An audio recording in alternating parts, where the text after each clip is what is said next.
6장입니다. 1절부터 10절까지 교독하겠습니다. 6장 1절부터 10절까지 말씀입니다.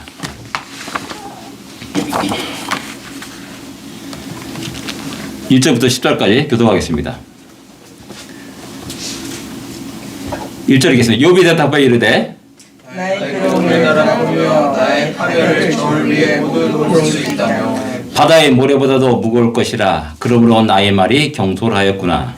전능자의 완살이 내게 박히매 나의 영이 그 독을 마셨나니 하나님의 두려움이 나를 영습하여 치는구나. 들나귀가 풀이 있으면 어찌 울겠으며 소가 꼴이 있으면 어찌 울겠느냐. 싱거운 것이 소금 없이 먹히겠느냐. 강에 알린 자가 맛이 있겠느냐. 내 마음이 이런 것을 만지기도 싫어하여 하나니 꺼리는 음식물같이 여김이니라. 나의 간구를 누가 들어줄 것이며 나의 소원을 하나님이 허락하시며 이는 곧 나를 멸하시기를 기뻐하사 하나님이 그의 손을 들어 나를 끊어 버리실 것이라.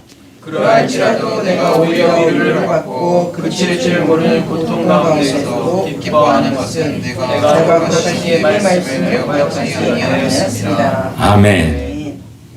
네. 우리 욥의 첫 번째 반응입니다. 친구 엘리바스가 이제 4장 5장에 걸쳐서 이렇게 욥을 공격을 하게 됐죠. 거기에 대한 첫 번째 반응이 이제 6장, 7장에 이렇게 나타나게 됩니다. 제일 먼저 생각하시는 것은 욥의 후회스러움이 3절에 나타나고 있음을 보게 됩니다. 그 말이 뭐냐면 나의 말이 경솔하였구나라는 말입니다. 나의 말이 경솔하였다. 성급했다. 뭐 좀 감정적이었다. 뭐 그런 식의 의미를 갖고 있는 단어입니다. 이렇게 말하는 욥의 말의 배경에는 2절과 3절에서 앞부분에 나옵니다. 괴로움을 달아보니까는 너무나 크고 너무나 무겁습니다. 나의 파멸을 저울에 놓을 수 있다면 그런 거 볼 때 도저히 저울로 달 수 없다라는 사실을 이야기합니다. 그러면서 내 말이 경솔했다라고 말합니다. 너무나 힘들고 지쳐가지고 괴로움 속에서 욥은 친구들에게 자신이 좀 위로를 받을 수 있을까라면서 생각해서 입을 열어서 말한 겁니다. 이것이 경솔했다는 말입니다. 이것이. 입을 열어 말했더니 위로받기보다는 격려받기보다는 욥의 친구들이 공격이 들어오기 시작합니다. 아픈 죄를 탁탁 끄집어내면서 공격합니다. 정죄하고 심판하는 친구들의 모습을 보면서 내가 왜 말을 했는가? 내가 왜 이렇게 조급했는가? 왜 성급하게 이 입을 열었는가? 라는 그 후회스러움을 3절에서 이야기하고 있는 겁니다. 욥은 아마도 이런 상황을 예상하지 못했을 것입니다. 멀리서 찾아온 친구들을 재산도 야 너만을 믿을 수 있어. 신뢰할 수 있어. 라고 생각했는데 그런 것이 전혀 아니었다라는 사실입니다. 괜히 말했구나. 괜히 내 감정을 토해했구나. 괜히 내 생일과 생일을 저주했구나. 라는 사실을 후회하고 있다는 사실입니다. 뭐 이런 욥의 상황은 우리가 우리 인생 속에 쉽게 접할 수 있는 내용입니다. 욥을 갖다 우리는 욥기, 시편, 잠언, 전서를 지혜서라라고 말합니다. 그러니까 이것은 욥의 상황뿐만 아니라 우리 모든 인생들이 능히 만날 수 있는 그런 상황이고 또 그런 것을 얘기하는 겁니다. 그래서 이 욥기를 읽으면서 다시 한번 우리가 인생에 무엇인가 지혜를 얻게 되는 것입니다. 우리는 살아가면서 나그네 세계를 살아가면서 많은 어려움을 만나게 됩니다. 억울한 일도 만나게 됩니다. 그럴 때 사람들은 사람들에게 위로를 받으려고 합니다. 그래서 자기 이야기를 막 털어놓고 시작합니다. 술 마시면서 털어놓기 시작합니다. 격정적으로 털어놓기도 시작하고요. 또 친구들에게 이야기하기도 하고 또 동료들에게 이야기도 하고 그게 다 뭡니까? 동정받기 원하는 것이고 야, 내 편 좀 대달라 라는 그런 마음을 갖고 이야기하는 겁니다. 그래서 어떤 사람은 이제 그 감정에 못 이겨서 격한 말도 하기도 하고요. 욕도 하기도 하고요. 또 어떤 폭력을 쓰기도 하고요. 또 어떤 사람은 어떤 칼이나 그런 무기를 가지고 또 격하게 반응할 수도 있습니다. 근데 어떤 사람은 또 법에 호소하기도 합니다. 이런 모든 것 속에서 후회스러움이 뭡니까? 내 뜻대로 되지 않는 겁니다. 친구들이 열심히 내 상을 얘기했더니 들은 척만족도 하지 않습니다. 그냥 한 귀도 한 귀로 얼어버리고 그러냐? 아유 너 힘들었겠구나. 그게 끝이에요. 아무 도움도 안 돼요. 그런 걸 경험하면서 실망감이 일어나게 됩니다. 더 큰 실망이 쌓이게 되는 거죠. 이런 실망이 쌓이게 되면 결국 그 사람은 무리에서 떨어져 나갑니다. 홀로 있게 되죠. 왜? 인간이 싫은 겁니다. 친구들이 싫은 겁니다. 또 아는 사람들이 싫은 겁니다. 그냥 아유 실망스러워가지고 혼자 살게 되는 그런 일들이 일어나게 됩니다. 더욱더 우울증에 빠지게 되죠. 이런 것이 그대로 욥기를 읽으면서 우리 인생을 볼 수가 있는 겁니다. 근데 여기서 우리는 우리 주님의 모습을 생각해 볼 필요가 있습니다. 과연 주님은 어떠한 모습을 우리에게 보여주고 있느냐라는 겁니다. 우리 주님도 억울한 일을 많이 당하였습니다. 죄 없이 죽으신 분이 우리 주님이 아닙니까? 자기 제자들에게 배반을 당했습니다. 자기 백성들에게 왔지만은 자기 백성들에게 배반을 당했습니다. 당신의 피조물들에게 온갖 모욕을 받으면서 또 지냈습니다. 침뱉음을 당하였고 채찍에 맞기도 했습니다. 그러나 우리 주님은 묵묵히 자기가 져야 될 그 십자가를 짊어지고 골고다 언덕길을 오르셨습니다. 그리고 거의 그 십자가에 달리셨고 또 죽임을 당하셨습니다. 우리처럼 그렇게 하지 않았다는 사실입니다. 이런 장면이 이사야 53장 7절에 잘 나타내고 있습니다. 그가 곤욕을 당하여 괴로울 때도 그의 입을 열지 아니하였으며 도수상에 끌려가는 어린 양과 털 깎는 자 앞에 잠잠한 양같이 그의 입을 열지 아니하였도다 라고 성경은 이사야 선지자는 이렇게 예언하고 있습니다. 다시 한번 우리의 모습을 돌아보시기 바랍니다. 우리는 힘들 때, 어려울 때, 억울한 일을 있을 때 사람을 찾아가서 위로받으려고 합니다. 이제 그것보다는 무엇보다도 우리 하나님 앞에 나오기를 원해야 됩니다. 우리의 모든 것을 아시는 분은 오직 우리 하나님밖에 없습니다. 우리 아픔과 신과 탄식과 고통의 그 모든 슬픔의 모든 것들을 이해하시는 분은 우리 하나님밖에 없습니다. 그래서 10편 146편 4절에 3절 4절에서는 귀인을 의지하지 말며 도울 힘이 없는 인생도 의지하지 말라라고 말씀합니다. 왜? 그 호흡이 끊어지면 흙으로 돌아가기 때문에 그렇습니다. 참으로 연약한 것이 우리의 인생이기 때문에 그렇습니다. 그래서 억울한 일, 낙심한 일, 실패 그런 것을 당했을 때 우리는 하나님께 가지고 그 문제를 가지고 나가고 하나님께 부르짖고 씨름하는 우리가 되어야 됩니다. 어떻게 보면 우리 인생의 어려운 것은 힘든 일들은 고통들은 하나님이 우리를 부르시는 사인이기도 하다는 사실입니다. 그것을 가지고 주님이 나를 부르시는구나. 그래서 주님 앞에 나가는 겁니다. 그리고 쏟아놓고 울며 불며 기도하기도 하고 부르짖고 그렇게 살아가는 것이죠. 그럴 때 또한 놀라운 위로가 넘치게 되는 것입니다. 두 번째 우리 욥의 반응은 뭐냐면은 고통의 근원을 욥은 알고 있었고 그것을 말하고 있다는 사실입니다. 4절에 말씀합니다. 전능자의 화살이 내게 박힘에 라고 이렇게 욥은 말합니다. 전능자의 화살이 내게 박혔다.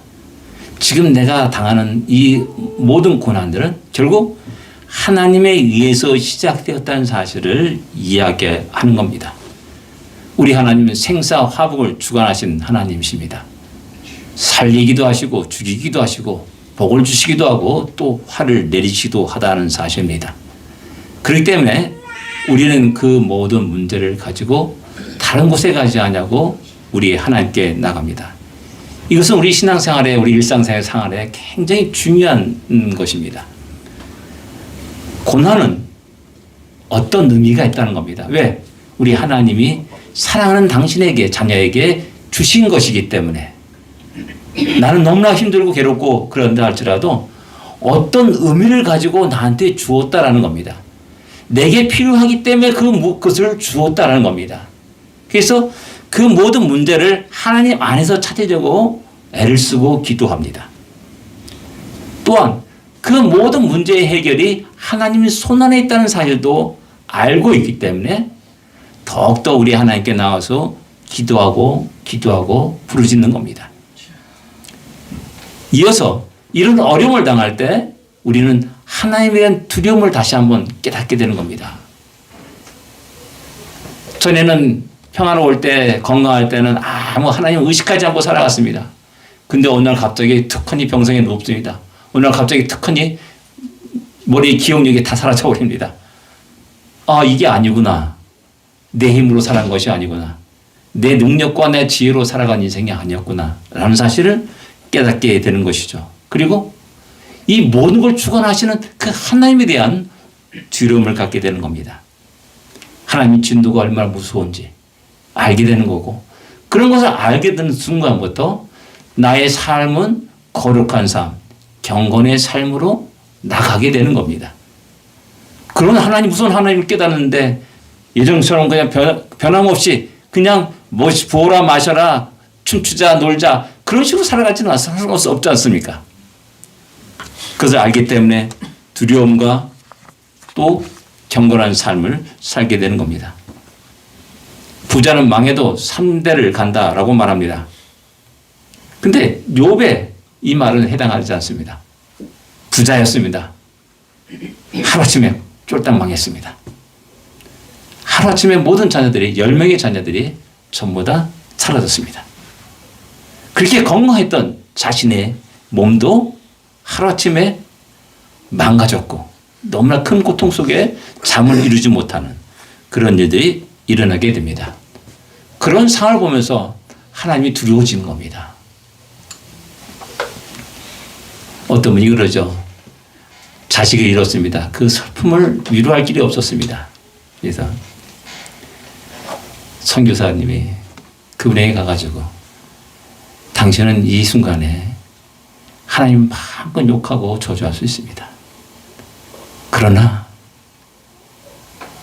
하나님은 이 생명도 거두가신 그 사실 앞에서 두려움 속에 그 하나님께 나갈 수도 있습니다. 라는 그 이야기를 했다는 이야기가 있습니다. 이 사실을 우리가 알지 못하면 엉뚱한 곳에서 헤매게 됩니다. 엉뚱한 곳을 붙잡고 문제를 해결하고 헛된 시간과 일정들을 낭비하게 됩니다. 나이 질병의 병원의 의사가 다 해결할 줄 알고 살아가는 착각하지 마십시오. 어떤 사람은 무당을 찾아가기도 하고 어떤 사람은 점치는 일을 하기도 합니다. 그러면서 점점 더 깊은 수렁 속에 빠져 들어가게 됩니다.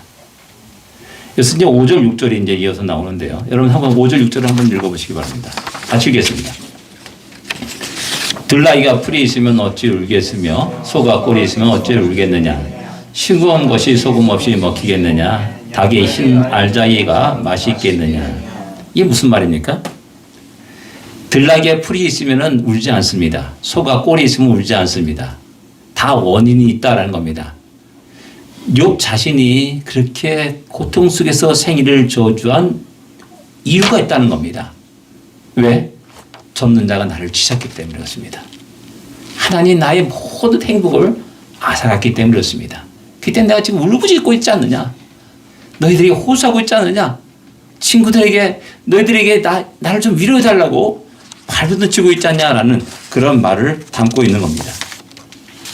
그 다음에 이제 6절에 보면 싱거운 것이 소금 없이 먹히겠느냐. 닭의 흰 흰자위가 맛이 있겠느냐. 알 하면은 우리는 노른자를 노른자 같다. 중요한 건 노른자 같다고 하지 않습니까? 소금? 아무리 풍성해도 소금이 하나도 없으면은 먹을 수 있는 사람이 없습니다. 요새 고혈압이 이제 한참 유행해가지고 저염 식당을 이렇게 자꾸만 요구하고 그런다는 거죠. 그래서 저염 식당을 해가지고 식당을 차려가지고 이렇게 먹기 시작합니다. 얼마큼 먹겠습니까? 맛이 없어 너무나 괴롭다는 겁니다. 결국 소금을 칠 수밖에 없고 소금이 들어가야 맛있는 겁니다. 그거 먹게 되는 거고 그러는 거죠. 뭐냐면은 인생 가운데 중요한 것이 무엇인지를 우리에게 이야기하는 겁니다. 근데 욥의 상황은 하나님이 자기를 줬기 때문에 그 중요한 것이 다 사라졌다는 겁니다. 다 사라진 겁니다. 사라졌기 때문에 그 인생에 아무 의미가 없다는 말하는 겁니다. 그래서 생일을 저주하는 겁니다.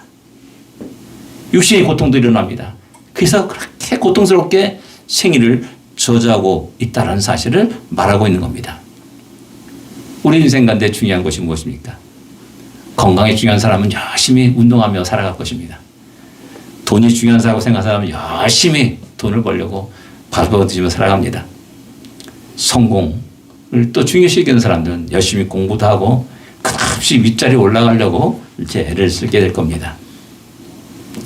그래서 그것을 가지고 치장을 합니다. 자기 인생에 포장을 합니다.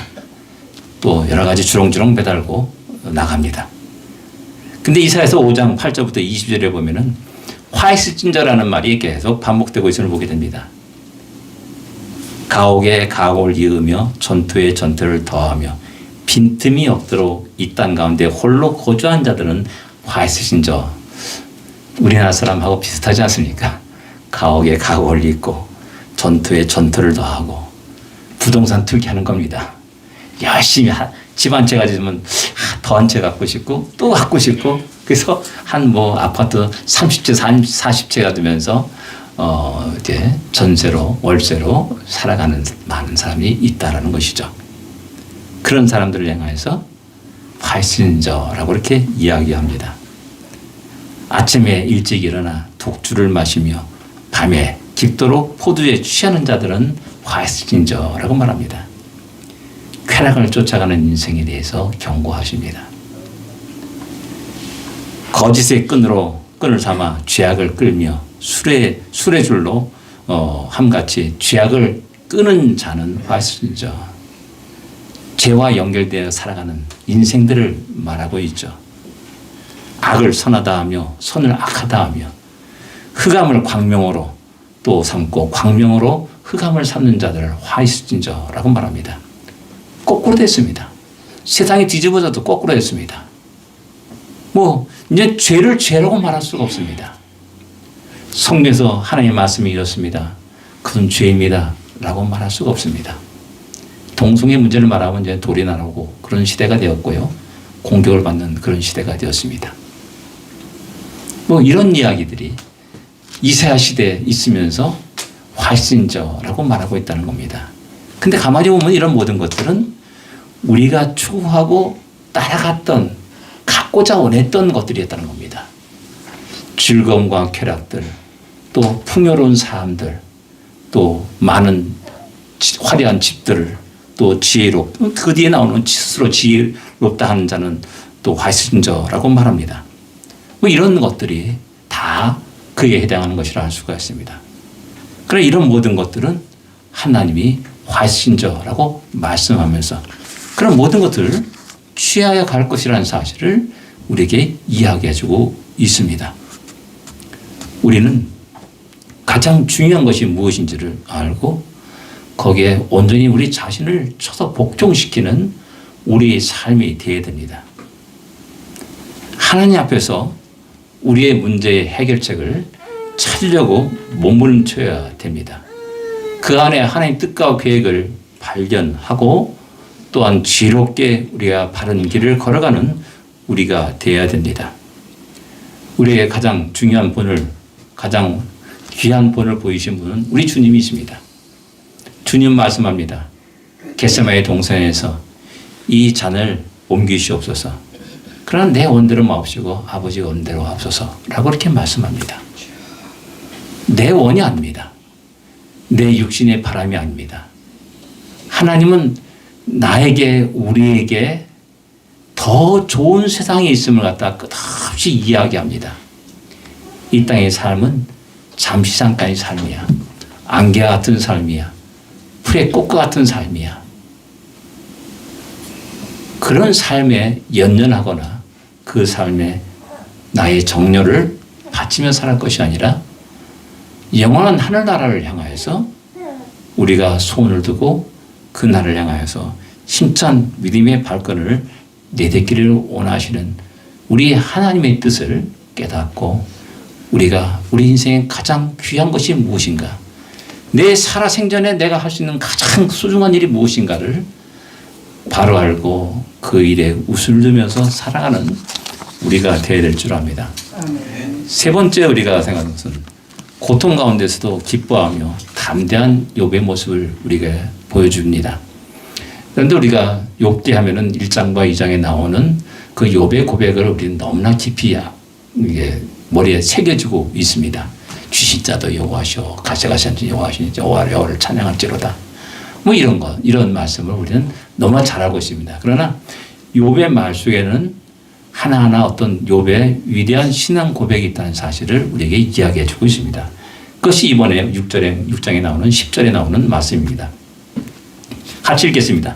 10절을 같이 읽겠습니다. 그러할지라도 내가 오히려 위로를 받고 그칠 줄 모르는 고통 가운데서도 기뻐하는 것은 내가 거룩하신 이의 말씀을 거역하지 아니하였음이라. 이게 욥의 고백입니다. 고통 가운데서 내가 기뻐한다라고 말씀합니다. 실제 그가 기뻐하면 웃었을까요? 아니지 않습니까? 그 가장 큰 고통 속에서도 소망이 있다는 겁니다. 소망이. 그게 무슨 소망이냐? 내가 그런 상황 속에서도 여호와의 말씀을 거역하지 아니었다라고 이렇게 이야기하는 겁니다. 이게 욥이 갖고 있는 소망입니다. 아무리 내가 너희들이 말하는 것처럼 죄가 크다, 죄를 지었다라고 한다 할지라도 돌아보고 아무리 따져봐도 야, 나는 지금까지 하나님의 말씀을 거역한 일이 없어 라고 말하는 겁니다. 이것이 욥의 담대함입니다. 욥이 가진 신앙의 고백입니다. 이런 담대함이 우리 가운데 있냐라는 겁니다. 끝없이 우리 사탄은 우리에게 이야기합니다. 야, 너 죄이잖아. 너 죄를 졌잖아. 죄는 하나님도 단절돼요. 너는 결국 영원한 지옥불에 던질 수밖에 없는 그런 존재야. 야, 너 이렇게 의지가 약하냐? 또 죄를 졌잖냐? 하나님 앞에 나와서 또 기도할 때마다 다 기도 속삭이는 말이 뭡니까? 야, 별로 또 낯짝있지. 너 어떻게 철판가 그렇게 하나님께 나올 수 있느냐? 끝없이 속삭이고 얘기합니다. 그럴 때 우리는 진짜 그러네. 진짜 나 진짜 벼락도 낯짝인데 난 진짜 철판 내 얼굴에 철판도 깔고 이게 뭐냐. 양심이 없구나. 뭐 이런 식으로 주눅이 들고 점점 위축되고 난 별 수 없는 자다. 그래서 오히려 신앙생활하면서 더 큰 고민과 자유함을 못 누리고 또 평안을 못 누리고 이상하게 더 억압된 속에서 신앙생활하는 사람들이 의외로 많다는 것을 발견하게 됩니다. 왜? 담대함이 없습니다. 그런 사탄의 말에, 세상 사람의 조롱과 멸시의 그 말에 강하고 담대하게 욥처럼 야, 아무리 내 생각해도 하나님 말씀을 거역한 일이 없어.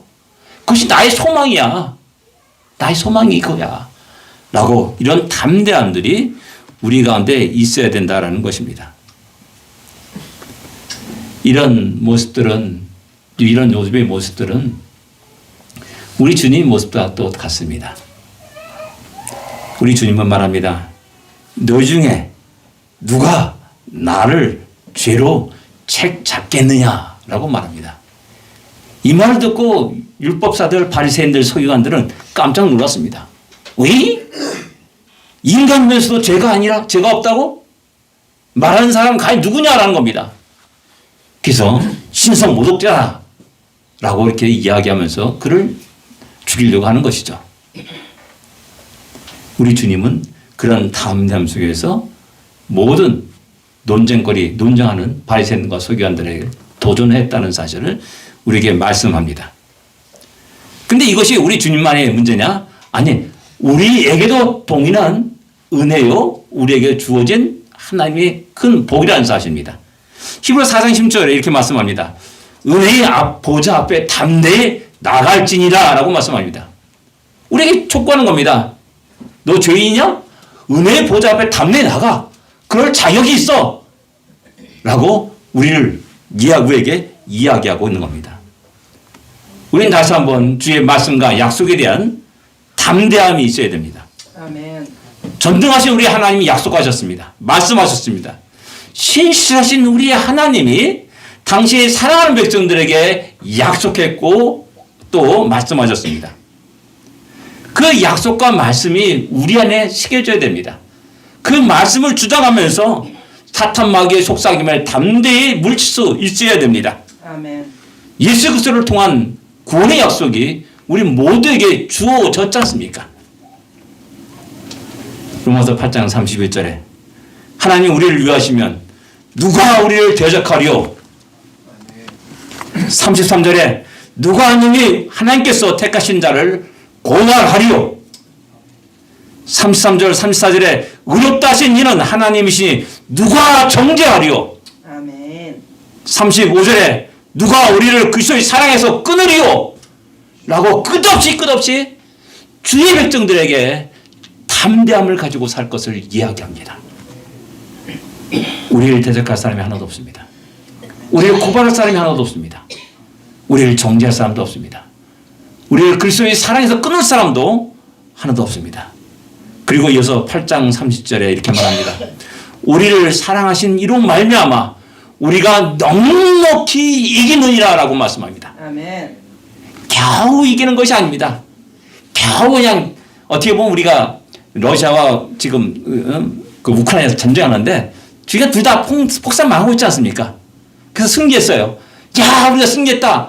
다 쫄딱만 한 다음에 승리하면 뭐합니까? 아무것도 없는데. 그런 승리가 아닙니다. 성경 우리에게 말합니다. 우리가 넉넉히 이기느니라 라고 아멘. 말씀합니다. 우리를 우리 주 그리스도 예수 안에 있는 하나님의 사랑에서 끊을 수 없다. 아멘. 어느 피조물이라도 끊을 수 없고 과거나 현재나 미래 어느도 끊을 수 없다. 천사도 끊을 수 없다. 라고 말씀합니다.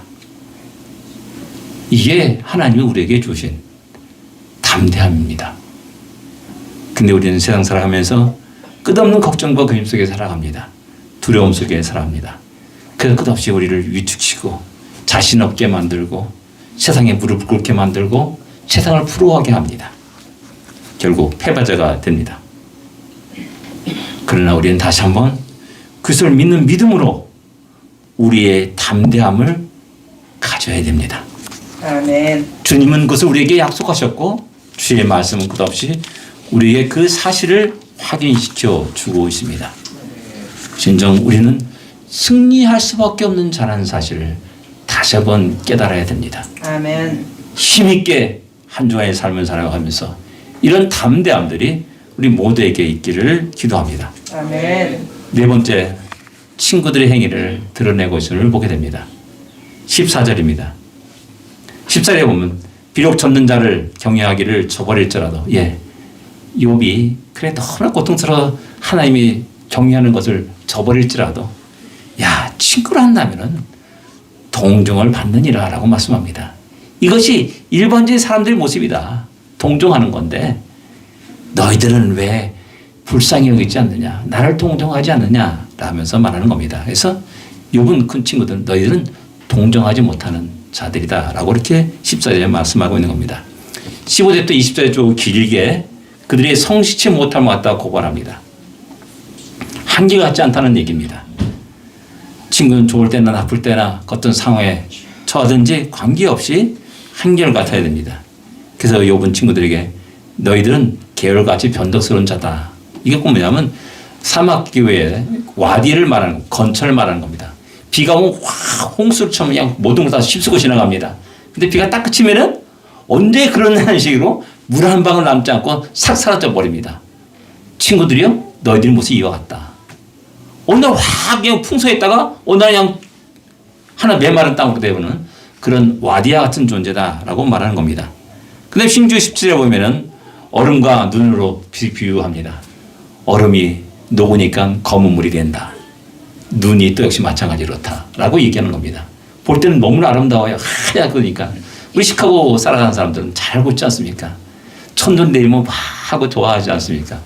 아직도 제가 첫눈을 이렇게 흥분하는 걸 보면은 아직 시카고 사람이 아닌 것 같습니다. 근데 이제 녹을 때 어떻게 됩니까? 온갖 지저분한 게 다 보이는 겁니다. 뭐 시커멓고 축축하고 뭐 매연으로 뭐 뒤섞여가지고 시커멓고 이거 말도 못하는 거죠. 바로 그러한 모습을 친구들의 모습을 딱 이야기하고 있습니다. 18절에 장거리 여행하는 자들의 모습으로 이야기합니다. 그들은 물을 찾기 위해서 건천을 따라 올라갑니다. 그러면 뭔가 물을 발견할 줄 아랍니다. 근데 발견을 못하고 이리저리 또 광야로 나가서 물을 찾고 헤맵니다. 그러다 결국 죽음을 당합니다. 왔다 갔다 하는 그들의 모습을 그대로 보여주고 있는 겁니다. 이런 모습들이 너희들이다 라고 욥은 이야기하고 있는 겁니다. 근데 어렸을 때도 우리는 그런 사람들의 소망을 가지고 그들에게 이야기하죠. 내 말을 이야기하고 내 소원을 이야기하고 또 내 아픈 모든 것들을 토로내고 있습니다. 토라는 건 뭡니까? 아무것도 없어요. 실망밖에 없어요. 21절에 너희가 두려운 일을 본즉 겁내는구나 라고 이렇게 말씀합니다. 이 친구들이 위로하러 왔다가 턱 욥의 모습을 보니까는 감기 걸린 줄 알았는데 감기가 아닌 거예요. 뭐 저 병을 낫게 하기 위해서 입원하면은 1년이 될지 2년 될지 10년 될지 20년 될지 모르는 겁니다. 그럼 저것을 어떻게 내가 감당할 수 있을까? 우리 다 그렇게 생각하지 않습니까? 겁나는 겁니다. 내가 책임질 수 없는, 말할 수가 없는 겁니다. 야, 걱정하지 마. 너 이번 다 해줄게. 말할 수가 없는 겁니다. 그러니까 슬그머니 빠집니다. 야, 너 잘못했잖냐. 너 회개해야 돼. 그래야지 너 다 할 수 있어. 이런 식으로 슬금 욥에게 모든 짐을 집어넣는 거죠. 자기는 빠져나가는 겁니다. 이게 친구들의 모습이라는 겁니다. 책임을 지려고 하지 않습니다. 부모와 자식 간에도 똑같아요. 부모가 아프면은 3년 아프면은 효자 없다 그러지 않습니까? 어떻게 내가 저 책임질 수 있을까? 겁을 내는 거고 두려워하는 거죠. 그래서 30절을 한번 다 같이 읽겠습니다. 30절을 다 같이 읽겠습니다. 6장 30절입니다. 같이 읽겠습니다.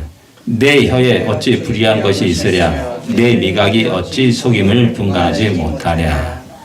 이런 교활한 친구들의 모습을 정확하게 파악하고 이야기합니다. 내가 비록 아파가지고 고통스러운 속에서 있지만은 영적으로는 깨어있다라는 겁니다. 능히 너희들이 무슨 말 하는지, 너희들의 정체가 무엇인지를 정확히 알고 있다라는 것이죠. 영적인 분별력을 가지고 있는 욥의 모습을 보여주고 있습니다. 어떻게 보면 우리 고통스러운 것은, 아픔은, 그런 어려움들은 우리 영혼을 더욱더 정결하게 하는, 순화시키는 그런 기능도 있다는 사실을 알 수가 있습니다. 또한 그런 도구가 됩니다. 어려울 때 비로소 하나님을 찾습니다. 탕자가 나가가지고 호의호식한다면은 하나님, 자기 아버지 집을 기억도 하지 않습니다. 그게 배 쫄쫄 굶고 고생하잖아요. 그때 비로소 우리 아버지 집을 생각하게 되었죠. 그래서 그는 다시 아버지 집을 향해서 방향을 턴하고 그곳을 향해서 발걸음을 옮기게 됩니다. 우리 인생의 어려움은 바로 그런 귀한 도구가 된다는 사실입니다. 그러기에 우리는 모든 환경 속에서 기뻐하며 감사하며 하나님을 더 의지하고 살아가는 사람이 되는 것입니다. 아멘. 기도하겠습니다. 우리들이 나그네 인생길에서 무엇을 배우고 있습니까? 우리 인생의 어려움 속에서 무엇을 배우고 있습니까? 우리가 당하는 모든 것의 의미는 무엇입니까? 그 모든 것들은 우연하게 나에게 온 것이 아니라 하나님의 특별한 계획 속에서 우리에게 주신 하나님의 은혜임을 깨달을 줄 압니다. 이런 하나님의 일 속에서 우리가 경솔히 대해서는 안 될 것입니다. 하나님께 나오고 그 의미가 무엇인지를 찾고 기도하고 부르짖는 우리가 되기를 위해서 기도할 줄 압니다. 그 다음에 또 우리 마음속에 담대함을 다시 회복하고 힘있게 살아갈 수 있게 하여 주옵소서라는 기도를 할 수 있기를 원합니다. 기도하겠습니다.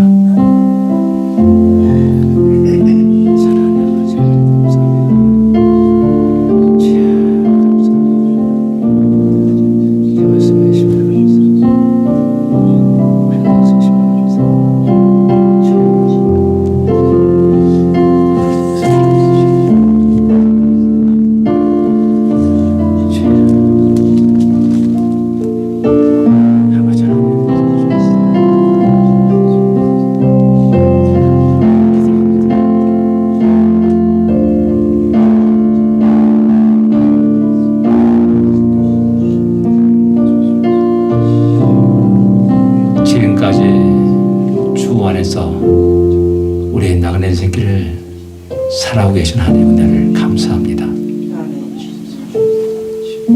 우리가 어려울 때 힘들 때마다 다시 한번 주님은 어떻게 그 어려움을 그 어려운 상황을 우리에게 보여주었는지를 다시 기억하시는 우리가 되게 하여 주옵시고 우리에게 주어진 어려움과 고난의 의의가 무엇인지를 하나님 안에서 주의 말씀 안에서 찾고 기도하고 또한 발견할 수 있는 우리 모두가 되게 하여 주옵소서.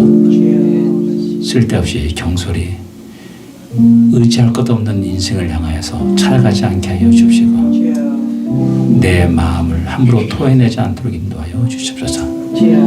오직 하나님 앞에 나와 주께 아뢰며 부르짖게 하여 주옵시고 그 속에서 하나님의 놀란 눈에 하나님 뜻과 계획을 발견하며 다시 일어나는 우리 모두가 되게 하여 주옵소서.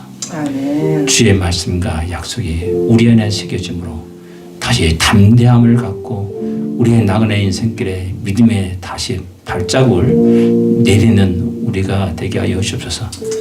사탄이 아무리 우리에게 속삭인다 할지라도 우리를 부끄럽게 한다 할지라도 두려워하지 않게 하여 주옵시고 다시 한번 주의 약속의 말씀을 주장하면서 사탄을 대적하고 승리하는 우리 모두가 되게 하여 주옵소서.